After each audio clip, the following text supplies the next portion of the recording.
Welcome back to another inside my weird little mind of storytelling. So, with this one, I've wanted to take a break from the Dragonborn story, from what happened with episode 20. And I've done Centaurus' story, I've now done this one. And it's safe to say that we'll be going back to the Dragonborn's forces. But yeah, I don't want to these ones are kind of a bit hard to make because I've got to make them up exactly on the spot, having no idea where to start and where to end it. And I'm not even joking here. I mean, it was the same thing for Iala's one. I don't know if anyone could realise how kind of I rushed it. Went from hunting bandits and all of a sudden they were chasing a dragon. With this one, it was bloody hell, man. I made this shit up on the spot directly, even before I started making this. Because when I was setting it up to do the story, it was going to be Eric. He was going to be the one running the story. But I was in the rift and it didn't feel right. And Majol was with all the other companions at Celia's fortress. And I thought she'd be the perfect person. She's explored Tamriel a bit. She's an experienced warrior and traveller. And, the Riften is her home, and so she'd be a lot more experienced for a place like that. So I thought, alright, last minute, I would change over to Majol the Lioness. This bit right here, it was this is exactly moments before I started recording this. It was Eric, and I changed it over to Majol. But so is. So this one's obviously taking a couple of days before the events of the 16th of Second Sea, which was the wedding of Victoria Vici, where she was assassinated by the contractor, and Sarana was killed, and the Nightingale was killed, and Ragni was wounded by the contractor. And with this entire story, I really wanted to show it wasn't just happening in Morthal. The Draga attack. Skyrim, it came out a couple of years too early, and Bethesda really could have used the Draga for a sort of storytelling basis to where they're just dungeon, they're just Draga that sleep in their tombs, and they do that sort of stuff. But when the dragons returned, they would start coming out of their tombs and becoming an army, a lot more intelligent, a lot more fierce, and they're surrounding Skyrim, not in a way where they're trying to destroy Skyrim, but they're trying to surround it and force this leadership to bend the knee of the dragons. So this is kind of what I wanted to do with this one. I don't know if I knew that at the time. I mean, at this time, my first thought was get to Riften, have a conversation with Majol. Of course, I did the long, boring, stupid walk that I do with a lot of these characters because, again, we are playing a brand new character, Majol the Lioness, who is an existing Skyrim character, much beloved Skyrim character. And so I thought the walk would explain a lot more about her and that sort of thing. But this is essentially why you've got 12 minutes of her just talking shit about herself. Because I want to explain who she is. Of course, she's very much the Majol from Skyrim that we all know and love, but obviously a little different now, because she's now leading an expeditionary force of the Dragonborn's volunteers into the Rift to set up shop. And their job is to basically do what the companions do. And that's hunt bounties, it's clear caves, it's all that sort of crap that the companions did before they joined the Dragonborn. But also, if the dragon's in the area, to fight off with the local military force, be the Empire, the Stormcloaks, and keep track of it. Because, again, Iala went after a dragon on her own with a large number of these soldiers, these volunteers, and quite a few of them died. So, Majol's I'm not going to send my forces directly at a dragon. I'm going to keep track of it. If it comes to Riften, we'll try and fight it off. We'll do what we can, but we're not going to openly walk into a dragon's den. That is suicide without the Dragonborn. So this way, they work, they help clean the roads, they help clean out the bandits or whatever the hell's going on, while keeping a check on the dragon. But when the Dragonborn decides to make her way, into the east, into the rift, she won't need forces to follow her at large numbers across the road, which could be attacked by a dragon and slaughtered on the road. She'll already have troops there waiting for her, ready to go, like other parts where Iala could be in Whiterun. A couple of others could be in Markarth and stuff like that. So you'll have troops that will be, the Dragonborn forces that will be in different areas around Skyrim. Plus the one she's already got with her at Morthal, that sort of stuff. So I wanted to kind of really, because they were just sitting around doing fuck all inside that fortress I had for Cecilia, the ancient vampire castle that she brought in the story, and she propped it up with the gold she had, and the volunteers would go there until they were called out, and Ragni wanted her forces to be all over the place, and a discussion was had, and Ayala had the same idea as getting out there and actually doing something, and she organised the forces to attack a dragon, and then after that, basically spread the forces out so they would work with the local leadership and their forces, in dealing with dragons or safeguarding against dragons, or doing mercenary jobs and keeping themselves active with gold in the pocket and all that sort of crap. So that's kind of the idea of these dragon episodes. But of course, I like the Dragon Hunters episodes because what I do with these is I focus on existing Skyrim characters, ones we all know and love. We've got Ayala the Huntress, we had her story, we've now got Majol the Lioness. It could be another one down the line for a different character. I definitely want to do Eric the Slayer much later on. I got an idea for that, not just honour the character, but honour the man that passed away before Skyrim came out. Because if you've been around Skyrim for a while, you know that Eric the Slayer was based off a person called Eric West, who was a young man that never made it to Skyrim's release because he died of cancer. But he was able to go to Bethesda Softworks as part of his wish, and I really hope, I pray to the nine that he was able to at least play the game at Bethesda. He was allowed to go around and kill dragons and all that sort of stuff before his passing. That's kind of my hope, that Eric was able to play Skyrim before he passed away in 2011. But I will definitely get to him much later on. You can count on that, that's for sure. But, like I said, we're here with Majol the Lioness. So currently in her story, she pissed off. She went to go volunteer, because in the inn, you can actually hear a conversation she has with her and Aaron. He goes, I hope you don't leave any time, Majol. This place has really been the best with you here. And she goes, I wouldn't leave the Riften unless the entire world was in trouble, Aaron. Something like that. She says that she would not leave Riften unless, all of Skyrim was in danger. And I thought, she had 100% joined the Dragonborn's forces. Now, of course, she's joined up. She's been stationary. She went and killed the dragon with Yala, and now they want to spread the forces out, to buffer the holds and stuff like that. And this is what she's done. She's been, she's become a commander in a way because she is experienced in what she does. Because, like I said, she's probably like in her 30s, and she's been to High Rock and Hammerfell most likely. Explored many Dwemer ruins. She knows what she's doing. She's of the age to lead and stuff like that, and this is her home base. So again, it made so much more sense for her to run it instead of Eric. But they come into the Rift, and they're fighting with Draga and zombies on the roads and stuff. Might not be entirely new different thing, because obviously you find them wandering across the roads here and there, but not in such numbers or not with such ferocity, where they're actually a fight. Because the Draga skeletons, piss easy to kill. A couple swings and they're gone. But I want these guys to be buffed and smart. Like the Dragon Priests have woken up. They're of a higher intelligence. They're liches, and the Draga are their immortal slaves. But now that their masters have woken up, these Draga are a lot smarter, a lot fiercer, and they're more organised than they've ever been. Ever since, they're probably soldiers for the dragons, or soldiers that fought against the dragons. But I really wanted to tell that story, that it wasn't just happening in Morthor where the Draga were attacking the holds. It was happening, it's happening everywhere.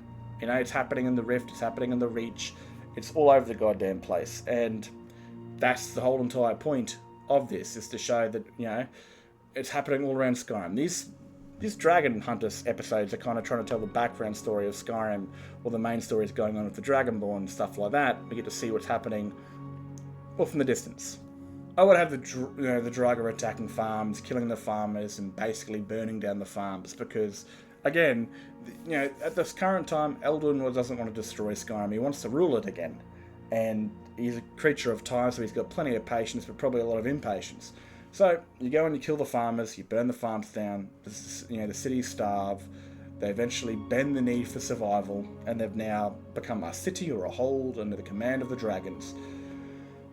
That sort of thing.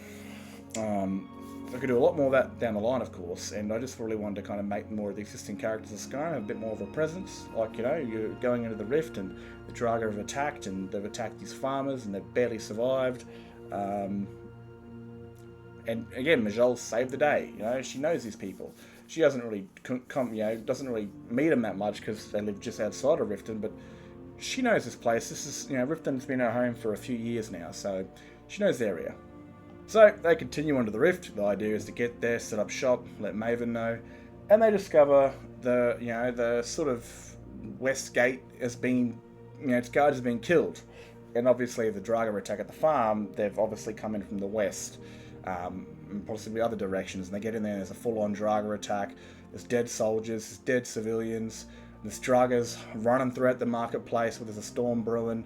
It's just absolute, this is kind of what I imagined that the Draga should have been. It's kind of like how in Oblivion, the further you progress into the story, more gates started opening up outside cities and more Mythic Dawn agents tried to murder you. I remember the one in Anvil, the funniest one in the entire world. She's like, I only reserve these beds for seamen. And you crack up laughing every time you hear it. Doesn't matter if it's 14 or 31. And then I went back in there when I was a kid to hear the line again, and then she went all full-on Daedric assassin on me and tried to murder me.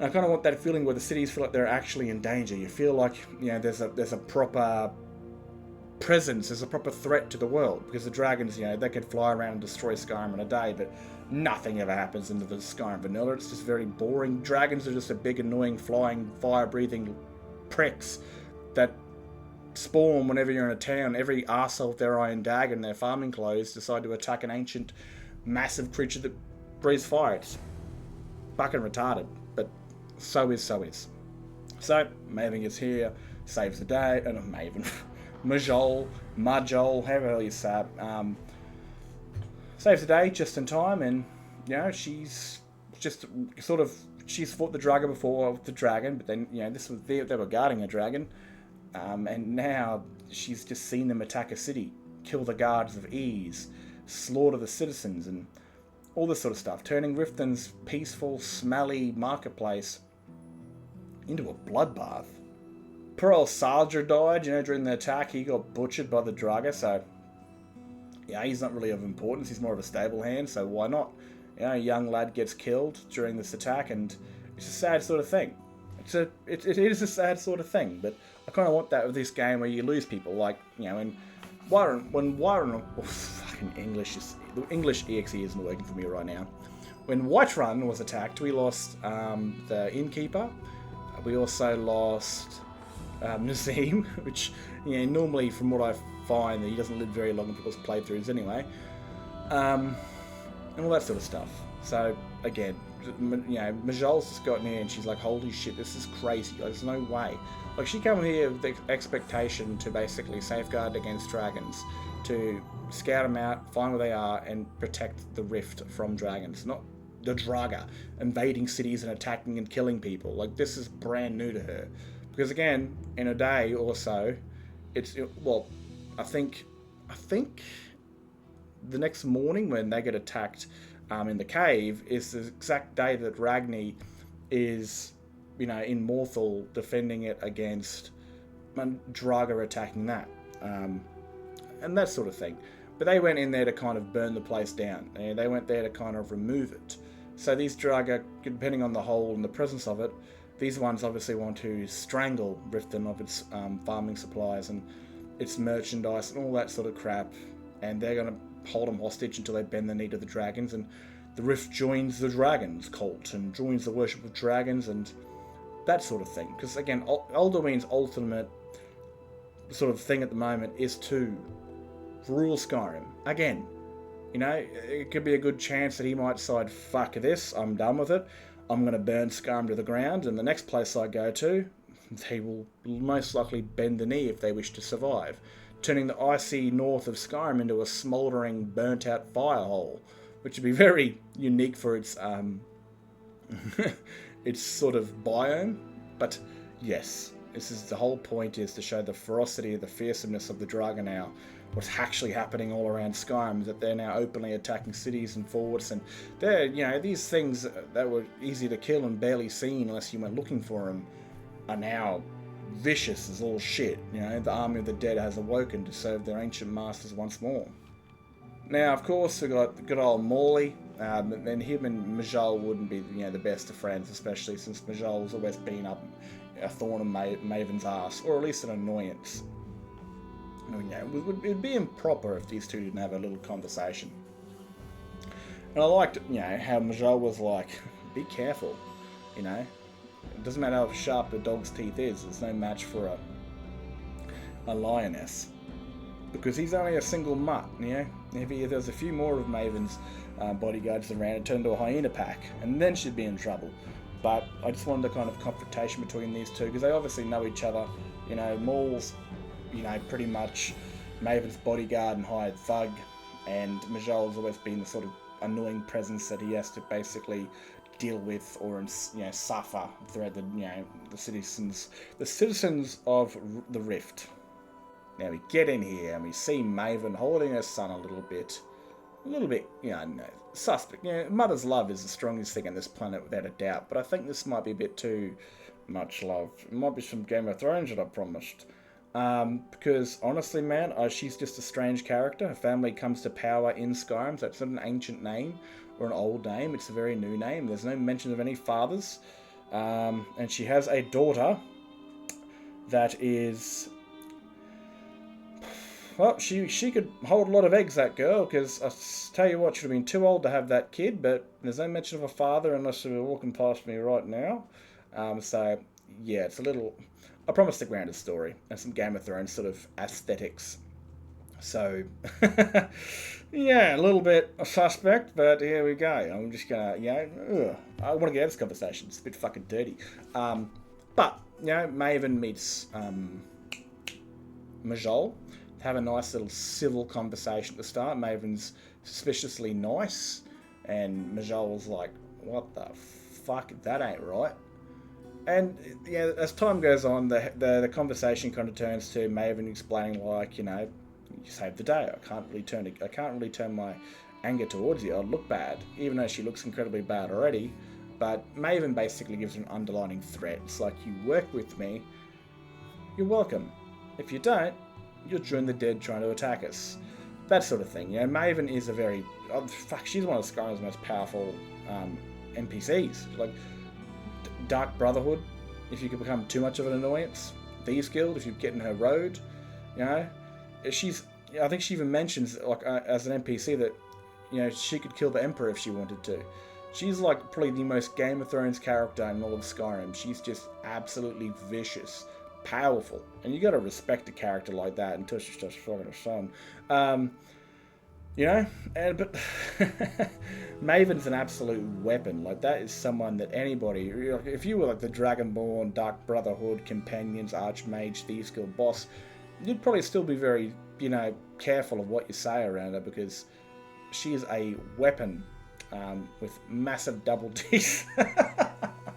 You don't make it to that age in Skyrim naturally without a lot of money and a lot of protection and a lot of power, of course. Their little understanding, I guess you could say. And Majol goes back to her duties, and that's at the simple time of things, just having a men safeguard the place, remove the Draga bodies, remove the people that have died there, all that sort of stuff. At the moment, game plan is, because at this time I had no idea what the fuck I was doing, so game plan was basically safeguard Riften, have her troops patrol, look around, keep numbers, make sure the Draga don't attack again, things like that. That was essentially game plan at this time for me. Now Majol spots that bandit chick right there, right? Hopefully get more of these backstories of these characters much later on. Majol's family was basically killed by bandits, but she's of an age and of an understanding that these times call for desperate measures, where she's not going to hate bandits because, currently they need them, even though they killed a brother, mother, and a father. But since the bandit's back, that means Ilya's back, and Ilya's also an existing character in Skyrim. You find her at that Riften bloody fort, and you help her kill her mother. And I thought, why not add her into the story in this game myself? Why not turn her into something redeeming, where she doesn't just stay at the fort until you recruit her. She goes to the College of Winterhold and she studies to be a mage, and when the Dragon Ball calls for aid, she follows Minerva. I really wanted her to become part of the story in a sort of redeeming way, because she's one of the first characters that we get to meet in my story with Tonrak, and I think it was like chapter, I don't remember what chapter it was, but it was an early one where it was called The Warrior. And he's on a mercenary mission, he walks into the keep and he finds Ilya and he helps to kill her mother. And we get to see so much further down the track of a story that she's joined the college, she's doing good, she's turning her life around, that sort of thing. So I thought, why not add her into this? Because she's also of the Rift. She wouldn't know anybody in Riften because pretty much she was born and raised in that keep as a witch. But, you know, if we're going to be adding a story in the Rift with the main Rift character, why not, for the sake of it, bring in another one? You know, I think it's really cool to have these characters come together from different parts of the Rift, especially Ilya. I mean, she's just a fun character, sort of a redeeming character you come across, and you know, I've always imagined her that even she might leave the College of Winterhold long after this and become a priestess of Mara. She might become a healer, you know, from a witch that was resurrecting dead bodies to summoning Daedra to someone that turns her life around, that went to go study magic in a good way and then eventually leaves that school of magic and goes to become a healer for the temples. That's kind of where I see Ilya going if she survives all this, that she might become a priestess of the divines and, you know, become a healer of all things, like entirely turn her life around. Obviously we got the dude that gets you married in Skyrim. Why not add him into the story? Bloody oath, why not? You know, it's a good little bit of a conversation. We've got the farmers out there, the old dude, you know, he's kind of knocked out, he's been healed up, he's gone to sleep, his wife's sitting right beside him, you know, still worried and panicked from all what's happened, and, you know, obviously it's a bit of shell shock, but they're safe, they're good, and that sort of stuff.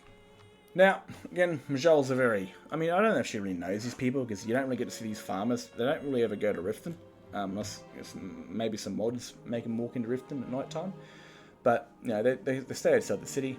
So Majol wouldn't completely know them, but she has a conversation with the wife, and, you know, they have their moment and that sort of thing. It's obviously, for the sake of story, she's obviously going to talk to him after the event and that sort of stuff. But obviously the character we walked past, it was a little nod to another game I haven't played all too that much, but it's all over PlayStation when I was a kid, and that is obviously Tomb Raider. And I made her armor because I made this character have the armor that I meshed together with her Draga, sort of mixed with her gear, and I decided to use the female even-tone voice with Minerva's accent so she'd sound English, because Lara Croft is in fact English. She's a Nord, but she's not from Skyrim. I think maybe High Rock might be a bit more suitable for her, but she's a Tomb Raider. She goes into tombs, she explores. She's very much like Minerva in a way, where she likes to study, you know, and find ancient magics and myths and all that sort of crap. She's just obviously a nod to Lara Croft, and that's essentially, yeah, I thought, why not? My phone does it every fucking video. No matter what I do in this world, that phone will always go off. But yeah, we get to meet Lara, and she was in that fight when it was going on, but she wasn't part of the followers because it was just her NPC was in Riften when it happened. That's all it was. She was just in Riften when I put all the NPC, I put all the Draga down. When I came back in for the fight, she was there. So again, I like this sort of free storytelling where NPCs will rock up randomly on the spot and they'll join the team. I mean, Lara can't really raid tombs anymore because most of them now lie with Draga and armies, and we'll see that much later on. The reason why the Draga are also at these places is to safeguard certain symbols from a certain somebody. But we've got a brand new character that's joining onto the team. Actively recruiting. That's obviously what they're here to, not just to lay down a foundation to safeguard against dragons and do mercenary jobs, keep themselves afloat and keep themselves trained and ready, but it's also to actively recruit volunteers that that would join up with them as mercenaries or with their jobs. It's people that people that aren't willing to march their way to the castle to join up, things like that. So they're actively recruiting mercenaries, people that would join them for the jobs, and also understanding that they will deal with dragons if need be. So Lara has now joined on, and I think that's put an end to that story. Now, what I wanted to do here was simply have Majol go back home. Because, I'll be honest with you, I think I disabled Aaron because he's a pain in the fucking ass. I'm pretty sure he's like the biggest pain in the ass. Did I break him? I might have actually broke him. I think Majol's actually met the Dragonborn. I don't actually remember on 100%. I'll have to go back and have a look. Because again, I make mistakes all the time. I'm only human. But the problem with Aaron is that he rocks up all the time. If you anyone that's married Majol in Skyrim knows this. When you go back to your home in a different hold, Aaron will be there sitting with her, you know. And it pisses a lot of people. So I disabled him, and obviously, well, shit, he's not going to be here. What's he doing? And I've changed Aaron a bit from being the simp that I've been told that he is into something a bit more immersive. So I made him a previous, legionary that retired. More walked away because his father was old. He lived in the Rift, and obviously the Rift was Stormcloak, and he left the Legion to return home to look after his father, to be with his father. And so he kind of, I wouldn't say retired. I'd say more abandoned his post in a way. It's like, listen, guys, I know I'm a legionary. I've joined up, that sort of thing. But my dad lives in Riften, and I'm an Imperial soldier. That won't really work. So he just left, went back home. And then, during his journey, he's obviously found Majol bleeding out inside of a dwarven room. Because it makes no goddamn sense. I mean, base game character, he's marked as a warrior, but he's always telling Majol that he wants her to train him, which makes no goddamn sense. Because how the hell did this merchant dude find her out in some dwarven room, which I think is north in Skyrim, I think, and rescue her if he's got no martial skills? It makes no goddamn sense. So a lot of what I do with this story is I fill in the gaps, or I just make things sound better, feel better than the kind of watered down job that they were, because again, Skyrim came out too early. And Aaron was no doubt meant to be something better than a guy that follows Majol around and wants to basically sniff her armpits and train under her to become a warrior, because whatever the fuck, So I thought, he's out, he's doing his thing, he's left the letter just in case, Majol comes back, and we find out that he's joined the Dawn Guard, in the hunt against vampires, and we'll get to see a lot more of those hopefully later on, the next couple episodes, because, they were fighting the undead, the creatures of night, and now the undead are a brand new threat of actual corpses that are causing some trouble. So the Dawn Guard was no doubt going to be trying to protect people against not just the vampires who have kind of scattered ever since Harkon's defeat, but now the walking threat of the Draga. So I want to get those guys re-involved into the story a little bit later on, following through with this story. But yeah, I mean, I had no idea what the fuck I was doing at this point. I had no idea. I think I was like, Majol goes to Aaron's place, finds that he's not there, finds that he's left a letter, and she's a bit tired from the entire experience of marching and fighting, and she has a little nap, and she goes to bed on his bed. She falls asleep for a couple hours, gets a bit of a nap, and then wakes up and goes to the inn. That was, I think, my idea at the time. That's essentially my idea. And that's exactly what she does. It's kind of the sun's going down, and she comes across another NPC that's just come into Skyrim, and that's Savika, which is a bit of a nod to my love for Arcane. And she goes into the inn, and it's the inn. It's the place she spends a lot of her time in the base game with Aaron. This is obviously a couple of days, or at least a day. I think a couple of days before the wedding.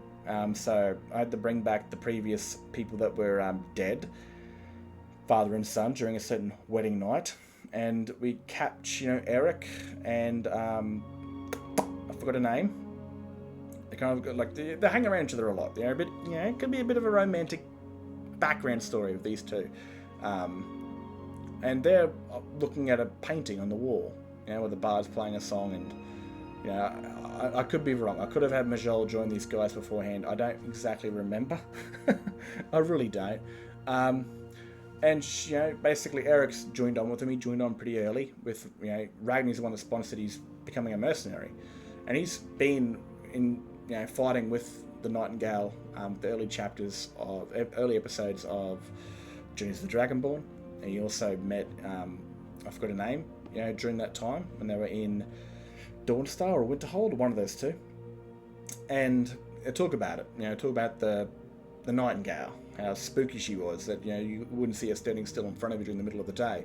And then we've got Sapphire, who, funny enough, I don't think she really knows the Nightingale is, but she definitely has a hint, because Sapphire and her were smashing, during Thieves Guild and things. So, Sapphire is quite close to the Nightingale in a certain regard.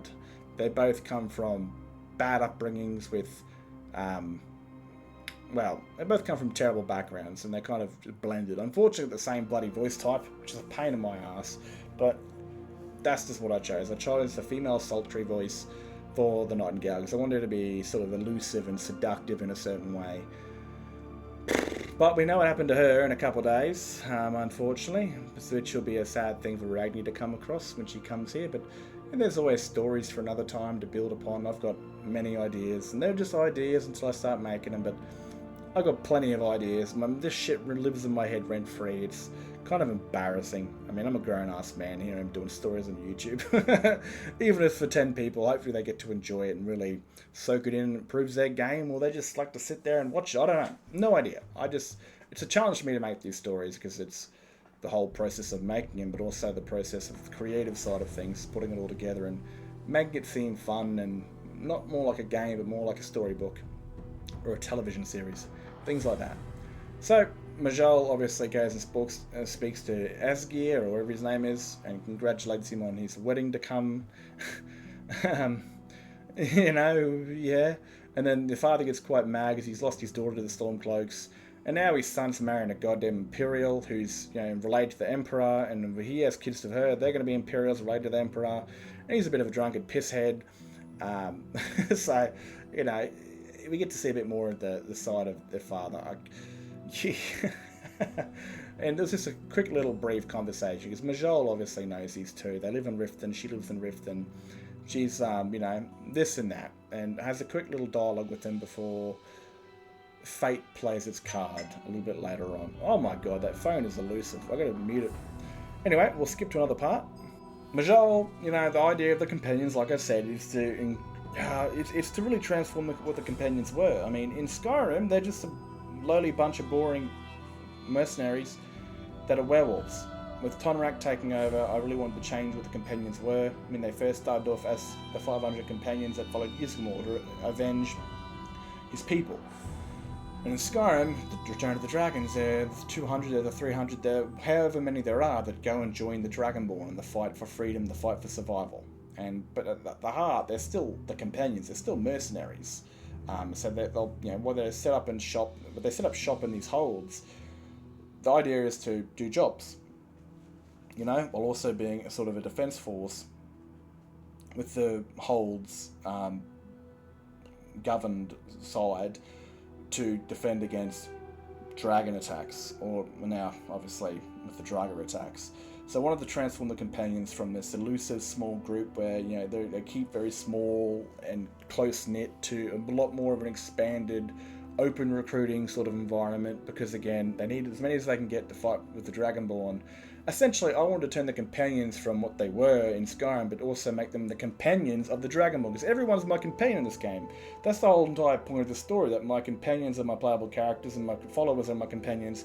The idea, just turn what it literally means into what it literally means. This was a complete random moment, because I'm watching the Thieves Guild character here, and I bump into Lurilie, or whatever, and she's a vampire. And scares the shit out of Majol, because she doesn't like vampires. No one likes vampires, but she understands the need for them. But she was watching a rat or a hyena, and she bumped herself right into a very dangerous predator of the night. Now, this bit, no idea what the fuck I was doing at this time of the story. I was just like, I'm going to find a location to set up base, and that comes with the later stories, because I didn't know what I wanted to do. Put the troops in Greenwall, put the troops on Lake Heinrich, Little Island, or one of the bandit places. But Majol doesn't want to sacrifice her troops. She wants them there to basically be a defense force against a dragon attack, or a reinforcement sort of thing for when the Dragonborn makes her way to the Rift. She wants her people set up, ready to go, and be there for the Dragonborn when she arrives. She doesn't want to go wasting them by attacking bandit boards or throwing them at a dragon. That sort of thing. So, do a couple of jobs, keep themselves busy, trained, gold in their pocket, fed, all that sort of stuff, and wait for the Dragonborn's call. I've got to double check if she actually rocks up in the story. She probably does. Because I have a feeling that she was in, in Skyhaven Temple, but that could have been a different playthrough altogether. But I'm just going to go with the whole idea that she's actually never met the Dragonborn, but I'm most likely wrong. But again, I'm trying to run 8 characters and plus these other side characters. It gets a little too much in your head sometimes. If you see what I did there at the doors, I put a bucket and a mop there in case someone tries to break in, that they'd open the door and knock the shit over and wake her up. Because again, Majelle's going to be a bit of a paranoid person when it comes to Thieves Guild, or anybody for that matter. If she's sleeping on her own, she's going to be cautious, you know. A Lioness on their own is as good as dead, when, you know, with a pack of hyenas sort of thing. It's a brand new day, you know, they're going to go out and do some jobs. There's obviously that bounty on the dragon. They're not going to take it, but they're going to keep it for when they do kill the Dragonborn, they can then get paid for the kill. And she's out here just, you know, seeing it still rain. She's like, holy shit. And a large Imperial force runs past her. They'll play into the next story where they're going as the Green Wall, because, you know, what's happening in Morthal and soon to happen to her is happening, you know, in the border of the Rift and Eastmarch. You know, these soldiers aren't, they're an emergency response force to Greenwall being attacked. And we get to see a lot more of that later on. I want to do a couple episodes with Minerva and Tonrak kind of explaining all this when they eventually reach into the Rift. And that could be an episode or two getting to the Rift. I do want to take my time with these stories. I do want them to feel fleshed out. And I want to spend as much time as I possibly can making these stories feel good, making them feel like they're part of the living world. I don't want to rush through them and burn through it. And I want this. Like, if I could suck the life out of this shit, I will. Like, I'll spend a year telling the Dragonborn stories, because I want it to feel like it's been 6 months. You know, from the time that she was screamed Dovahkiin across the skies to, you know, watching Elduin explode and his soul being sucked up into Aetherius. I kind of want it to feel like 6 months in game, and obviously it's going to take a lot longer in our lives because it takes me like 2 or 3 weeks to make this shit. But I want it to feel like the story goes for 6 months. You know, that's what I want. I want it to feel like an ever-breathing living world where, you know, you're with each step of each day. You get to see what Skyrim. We get to see what happens to Skyrim when the dragons return, and Civil War, and the vampires and the dragons. And now, as we see right here, the rain is starting to fade, and, you know, Majelle's like, oh, about time. It's been pissing down rain since we arrived. It's starting to calm down. But it starts to get a bit crispy cold. One of Majelle's the most unique follower in the entire game, because she's the only female Nord which can actually follow you in the vanilla game of Skyrim. She actually has dialogue. And one of the things is, I love the crispy air of Skyrim's cold, sort of thing. She's the most unique follower in all of Skyrim, when it comes to vanilla followers, because the female Nord voice cannot follow you, but Majelle can, and she's got it, which is, I don't know why Bethesda did that. It's so stupid, especially that the female Nord can't follow you, and then the natives of Skyrim. But whatever. It starts to snow, and she's like, oh shit. I mean, this is summer, and I think Eastmarch should be the warmest place in all of Tamriel. I saw all of Skyrim, because it's right beside the Velothi Mountains, which is next door neighbours to Morrowind and Blackmarsh, and just starting to snow, and things are getting a bit, you know, a bit worrying, because it reminds her of the dragons and all that sort of stuff. I forgot that it actually stopped snowing here, but whatever. They've run into a group of corpses, a large number of them, and it's a bit of a fight, but, you know, nothing they can't deal with, because they are all warriors, you know, living people that can stand a chance against rotted corpses, things like that. But this is bad mojo for her. She's telling everyone to be careful. I mean, you know, a smart person would have said, shit, it's starting to snow, there could be a dragon around here, let's, you know, see if we hear anything, catch any sort of drift, and get the hell out of here. But Majelle continued forward, wanted to get the job done. Since she couldn't hear a dragon or see a dragon, she decided to press on. She finds a lot more dragon down the road. And this is actually, to the cave up on the little hill, is actually where her bounty mission is. And it's to retrieve a stolen heirloom or a stolen something these bandits have. And that's her job. That's their job, to retrieve a stolen item. But on the way there, they find a very large force of Draga, plus the missing side of the mountain, which I don't know why it kept doing that, but it reappeared whenever I resaved the game.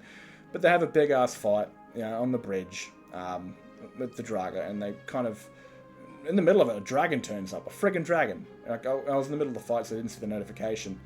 And this dragon is red, which is really cool, because I haven't showed this off yet, but the dragon that's actually on that, like, that Valhelm tower is actually also the exact same sort of dragon, the same breed. So this wasn't one of those things where it was a random dragon that showed up. It looks exactly like the one on the tower, the one that's kind of going to be the leading force in the rift.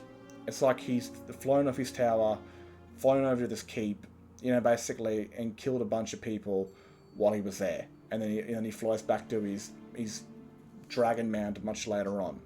And, Majol's obviously going to be shit scared seeing a dragon. I mean, naturally, anybody would be shit scared seeing a dragon, as you would, naturally. But it doesn't pay her any attention. It's attacking something else. And then it flies off. Goes back to its job. I don't know why it didn't decide to attack me, but I would have had a lot more dead followers. And if that would have happened, I would have had it to, like, run, and they would have run towards the cave they were going towards. And those that didn't get cooked would have made din, and they would have found, again, the already existing dead that was already in there. But the big surprise, I guess, for this entire story is laying inside the fort. Because, obviously, I just picked a random bounty mission. This is where I set it up, for this story to go. And it's sort of a cannibal cave of all bloody places, like an actual cannibal cave. And the irony of that will be told in a much later story because, we know what happens at the end of it. They're trapped in there. And the Dragonborn's been injured. She's lost the love of her life. She's lost a close friend. And it's all, it's a bit like the end of the Fellowship of the Ring. The entire team's just split off and gone in their own different directions. And there's not much really they can do to unite things at this current time. So we know Ilya has basically sent Laralia to find Minerva. And, it's not going to be the full Dragonborn's forces to come rescue their friends, so it might take some time to get to the rift with all the shit going on. And the irony of this place is that they might grow hungry, and they might need to survive a certain way as these Barandish did, maybe. A bit of a dark truth of Skyrim's, sort of story.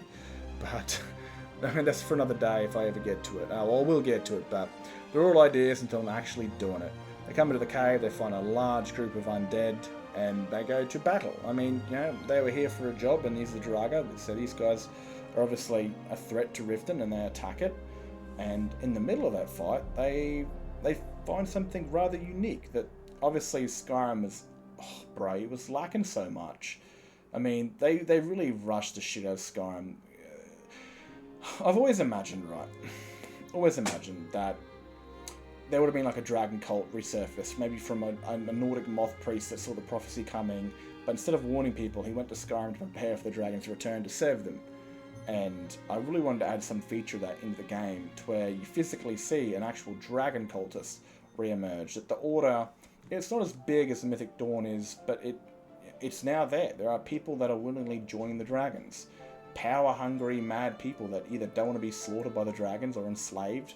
They wish to serve, either for the sake of more power or for the sake of not being annihilated and put in chains by the dragons and their kings and queens or whatever they choose to do. So, this is obviously the big surprise of this episode, is that the dragon cult is starting to re-emerge. Not the dead ones, but the living ones. The ones that... And there'll be a lot more that goes into that going further on, especially with Minerva. There'll be a lot of interesting stuff in that, of course, to come. But, like I said, they're ideas until I get to it, pretty much.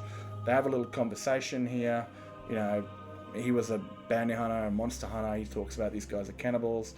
The Imperial makes a joke about it. And that's going to be the irony of it, the irony of the story. And they get into a little discussion. They eventually have a conversation about this dead cultist, and they go, right, we've got to cancel the plans. We've got to basically let our wounded kind of catch their breath, and we've got to move the fuck out and go tell people, because this is insane. There's actually living dragon priests or living cult members, which is dangerous, because you can spot a dragon from a mile away, but you're not going to spot someone walking through town that's, wearing civilian clothes and secretly worships the dragon to sabotage, like the Mythic Dawn used to do. So that's kind of the idea of that.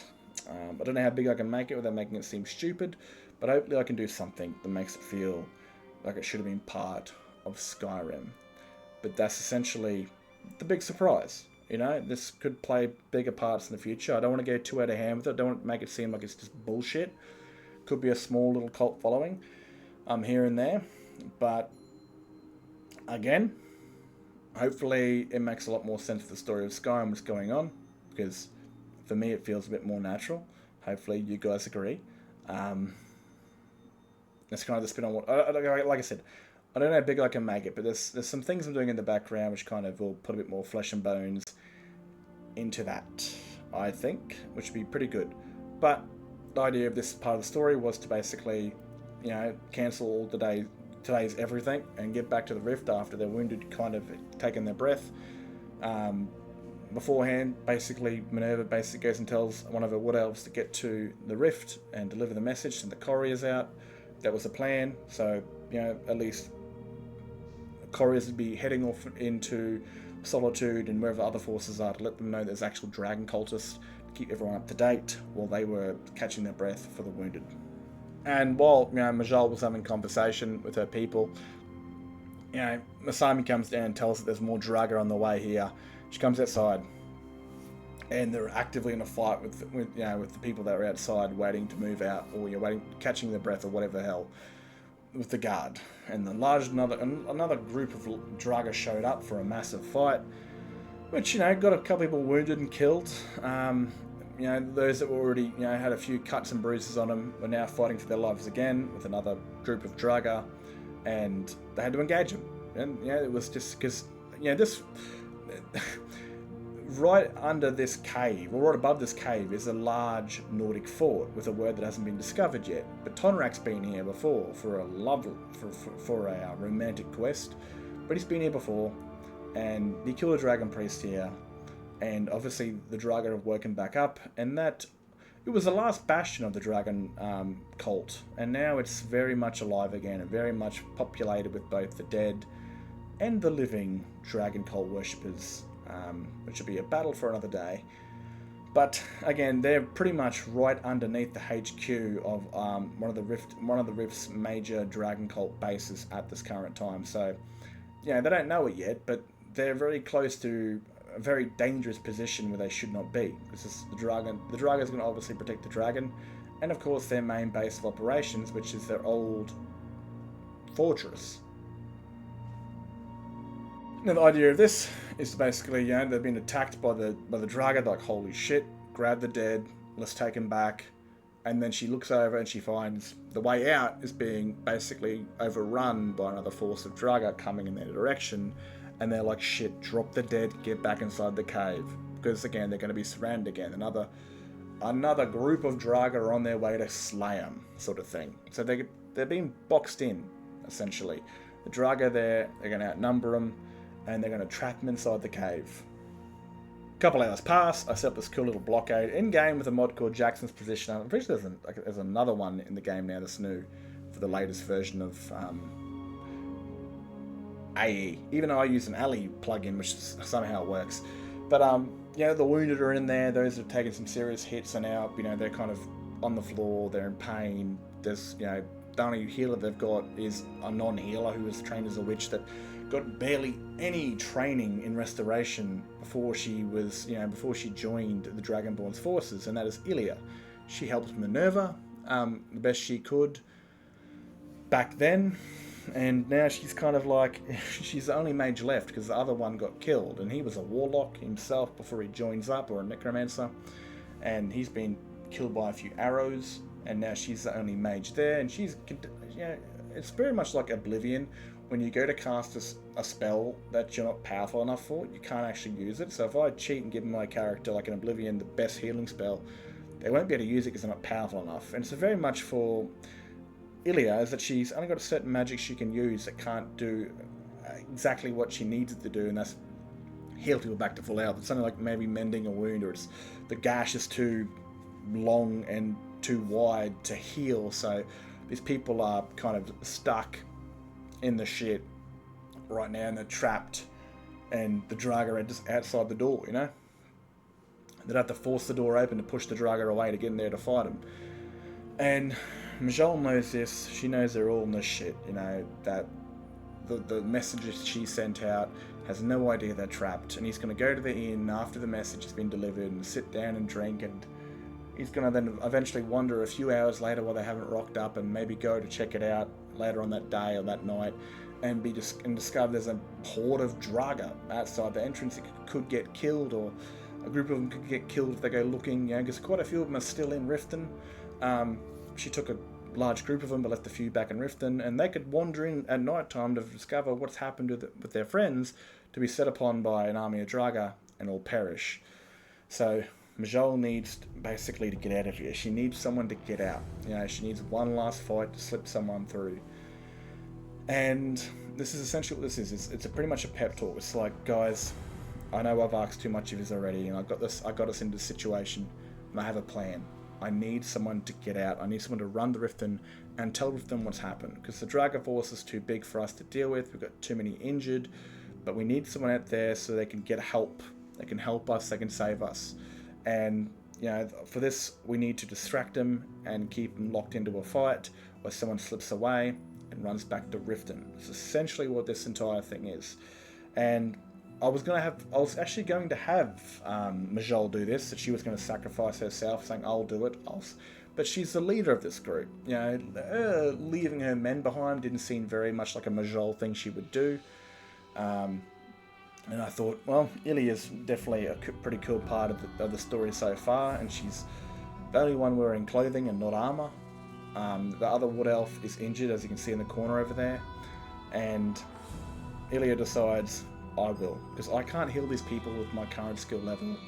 I'm a blowout at age 31, holy shit, probably talking too much. She can't do anything for these people. The best thing she can do is run. She's got no armor on. She's probably the best chance they got for someone that can get back to Riften and ask for help. And we get this sort of, the sort of like this guy saying, yeah, I'll fight, I'll go to Sovngarde, and Uthgerd the Unbroken is like, what are you talking about, boy? It ain't my time. I'm not getting killed by no goddamn walking corpses. She's not gonna be broken by a bunch of bones. She's gonna be breaking their bones. And that sort of thing. But the idea of this is, sort of an aspiring talk to rally her troops for one last fight to get someone out there to get help. Essentially what it is. And so they go, jumping over the barricade out into the night to fight the army of the Draga. Who lives, who dies, who friggin' knows until we get there. But it's one last grand fight to hold back the forces, to keep all the shit going on. And also we transition from Majol the Lioness over into Ilya, who's right beside us right now. And then I did forget to put a frost cloak on, but whatever the hell, it still looks pretty cool. I like to think the transition goes from Majol straight to Ilya. It looks organic, I guess, and she runs for it. She leaves a frost astronaut there to help out, and she just takes off, slips through the Draga, and decides to run, that sort of thing. Now, on the way back to Riften while she is running, she finds the corpse of Darylin, or his name was, the wood elf that Majol sent off. He was met on the roads and he was killed by 2 Draga, and he obviously didn't make it back to Riften and wouldn't have known, and eventually still, no doubt her team would have figured out they hadn't returned yet and gone looking for him, maybe at the dead of night, and come across an army of the undead. Because you remember, Korra and Asami, they're inspired characters from Legends of Korra. And they're in a relationship in this story, and obviously Korra's not with these guys at the moment, and she's going to be quite worried about the woman she loves, not returning after her jobs. And she's I like to kind of keep her as close to Korra as I possibly can when it comes to inspirations. She's very impulsive and impatient, and would be quick to act if the woman she loved was in danger. She would act out of impulse instead of clarity. Funny enough, Korra is actually voiced by the female condescending voice, which is actually the actress who voiced Rava, the spirit of the Avatar in Legends of Korra. So again, Korra is voiced by the Rava's voice actress in Legends of Korra. I thought it was a pretty cool little Easter egg, because basically that season and this game came out that same sort of year, so she would have been working quite a bit in that. And eventually she makes it back, she goes to tell the Jarl, bumps into Maul, and he's guarding the door because she's having, and I said this with quotation marks, she's having a meeting with her steward before she leaves the wedding, because he's going to be taking charge of Riften while she's gone, but she's having a meeting ensuring that he's up to date on everything he needs to be. Some A-grade 6 shit. You know, and no one's allowed to pass at all under any circumstances, even if it's to save the world. A certain something that's going on behind those doors really can't be explained. um, and yeah, I want to leave it at that. I mean, I've already gone into the dark side of this story. I had my contract. I'm a straight dude. I had my contract to rail on a bloke from behind. So if I'm going to be basically filming gay porn, I might as well, you know, continue that, you know, act of depravity that I'm doing with this series. But anyway, Ilya couldn't get through because Maul was going to cut her down and she kept annoying him. And she's like, shit, what do I do? Fuck, I can't do anything. So she essentially thinks of an idea. It's night time, she needs help, but Riften's not going to help her because she can't get to the Jarl. Might have a conversation with the Legate, but he can't do anything about the Jarl say so.